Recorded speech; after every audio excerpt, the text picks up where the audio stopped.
حضرت بلال ابھی بچپن میں چھوٹے سے تھے کہ والد انتقال کر گئے. یتیمی میں پرورش پائی جناب بلال نے، یتیمی میں. اور پھر 2 بہنیں، ایک والدہ، ایک بھائی. حضرت بلال حبشی کا یہ خاندان مکے میں بکتا بکاتا کسی طرح عبداللہ بن جدعان کے پاس پہنچ گیا. بڑا پکا کافر تھا، بڑا پکا. ذرا اسلام کی روشنی چمکی نہ تھوڑی سی، حضرت ابوبکر صدیق رضی اللہ تعالیٰ عنہ اس رستے سے گزرتے تھے. اس رستے میں حضرت بلال کام کاج کیا کرتے تھے، بڑے محنت، بڑے جفاکش، بڑے ہمت والے. حضرت صدیق اکبر نے ایک دن روک کے کہا، بلال کب تک تو اتنے خداؤں کو پوجتا رہے گا؟ کب تک تو اتنے خداؤں کو پوجے گا، جگہ جگہ ماتھا ٹیکے گا؟ یہ تجھے کبھی غلامی سے آزاد نہیں کریں گے. میں تجھے ایک دروازہ بتلاتا ہوں، اگر تو اس دروازے پہ آئے گا تو وہ تجھے مکے کی گلی سے اٹھا کے کعبے کی چھت پہ کھڑا کر دیں گے. گلی ہے میرے پاس، دامن مصطفیٰ سے جو بھی لپٹا وہ یگانہ ہو گیا، جس کے حضور ہو گئے اس کا زمانہ ہو گیا. حضرت بلال حبشی رضی اللہ تعالیٰ عنہ کو بات بتلائی. سلیم الفطرت آدمی تھے، سنجیدہ آدمی تھے، اچھا مزاج رکھتے تھے، فہم و فراست رکھتے تھے. جناب بلال نے کلمہ پڑھ لیا.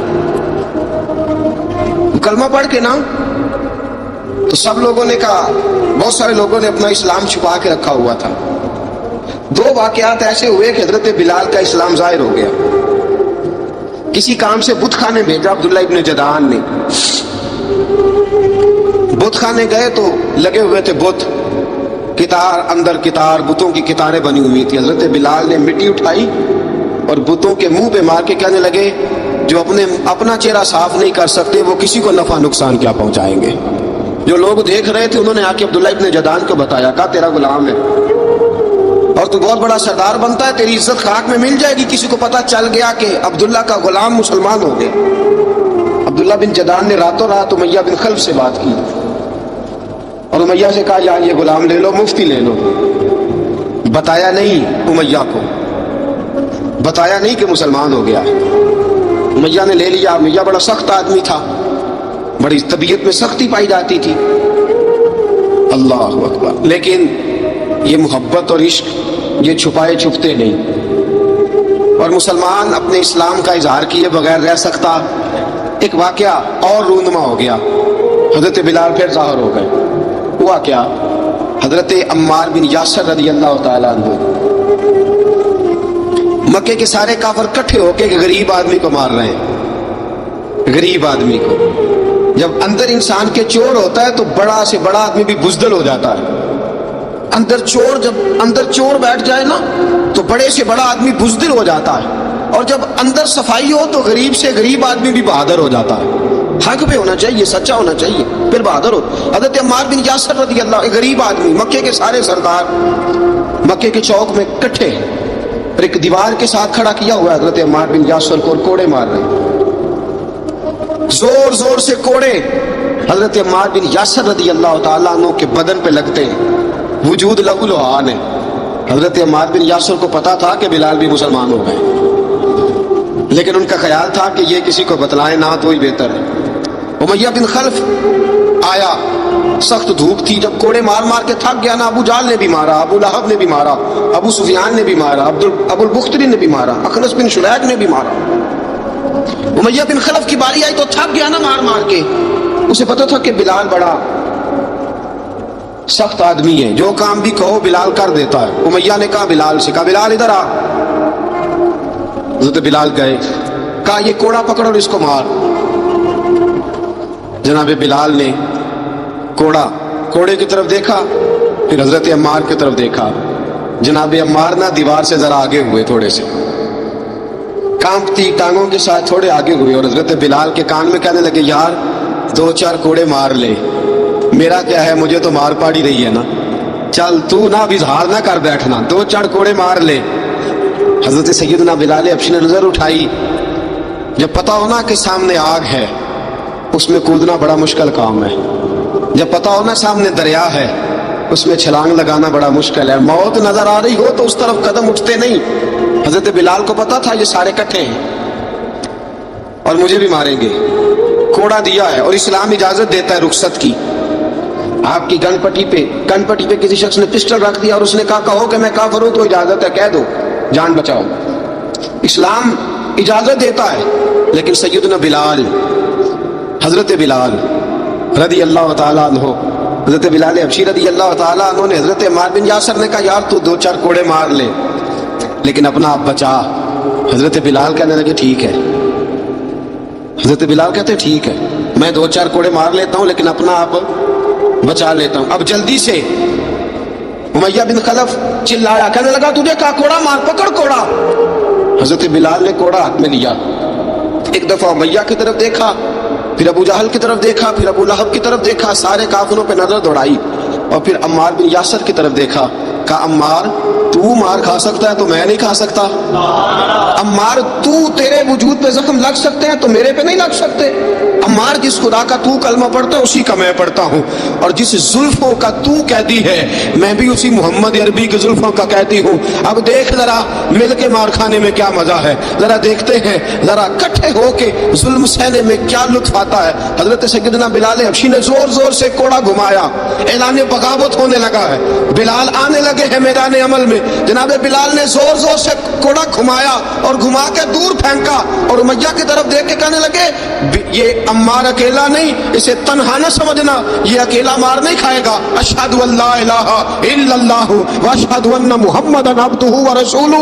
فرمایا تیاری کر کے نکلو, اب عمار اکیلا مار نہیں کھایا کرے گا, جب عمار مار کھائے گا تو اس کے ساتھ حصہ داری کرنے بلال بھی آیا کرے گا. حضرت بلال میدان عمل میں. اب کافروں پہ سناٹا چھا گیا. بلال تیری جرت, تیری یہ ہمت, تو انکار کرے, تیرا یہ چارہ, تیرے منہ سے یہ لفظ نکلے ان الذین قالوا ربنا اللہ ثم استقاموا تتنزل علیہم الملائکہ الا تخافوا ولا تحزنوا وابشروا بالجنۃ التی کنتم توعدون. رب فرماتا ہے تم کہو میں نے اللہ کو مان لیا, رب کو مان کر پھر ڈٹ جانا. تمہاری دنیا مدد کرے نہ کرے, اللہ تمہاری مدد کے لیے فرشتوں کا نزول فرما دے گا. لوگ مدد کرے نہ کرے, اللہ کے فرشتے تمہاری مدد کریں گے. جناب سیدنا بلال نے اعلان کر دیا میں نہیں ماروں گا. ادھر آ ستمگر ہنر آزمائیں, تو تیر آزما ہم جگر آزمائیں. فرمایا کر لو تیاری, آ جاؤ. اب وہ سارے نا, کیونکہ سب سے سخت مشہور تھا نا امیہ, اب سارے دیکھنے لگے امیہ کی طرف. امیہ کو اب اسے سمجھ ہی نہیں آ رہی میں کیا کروں.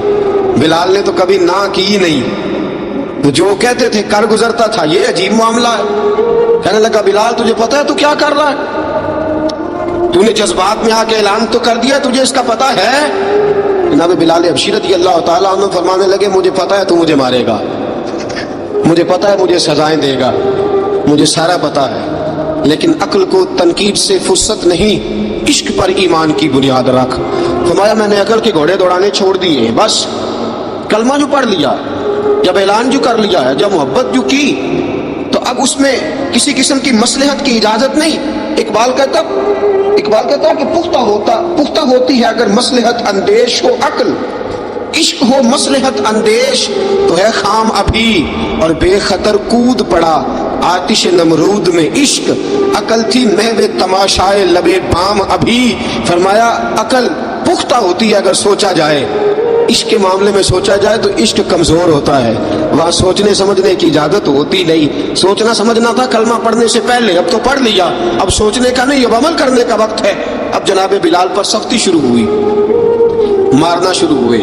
کس انداز میں مارا, لوہے کی سلاخیں پہنا کر عرب کی تپتی ہوئی ریت پہ لٹا دیا. جب لوہا گرم ہوتا, سلاخیں گرم ہوتی, وہ وجود کو لگتی. پہلے خاموش رہتے, پہلے علامہ ندوی نے لکھا پہلے چپ رہتے, پہلے احد احد نہیں کہتے تھے, پہلے احد احد نہیں کہتے. جب تکلیف بڑھ جاتی نا تو پھر زبان سے نکلتا احد احد احد, وہ وحدہ لا شریک ہے, وہ وحدہ لا شریک ہے. جب تکلیف بڑھتی پھر امیہ کیا کرتا, پھر امیہ حضرت بلال رضی اللہ تعالیٰ عنہ کے گلے میں رسی ڈالتا اور مکے کے اوباش لڑکوں کے ہاتھ میں دیتا. مکے کی گلیوں میں کبھی کسی پاگل کو آپ گزرتے دیکھو نا, لڑکے اسے چھیڑ رہے ہوں, آپ کو پتا ہے وہ پاگل ہے, اس نے زیادتی بھی کی ہے. لڑکے چھیڑتے ہوں تو بزرگ اور سیانے لوگ منع کرتے, کہتے ہیں بدتمیزوں نہ کرو, وہ تو بیچارہ دیوانہ ہے, وہ تو پاگل ہے. مکے کی گلیوں میں حضرت بلال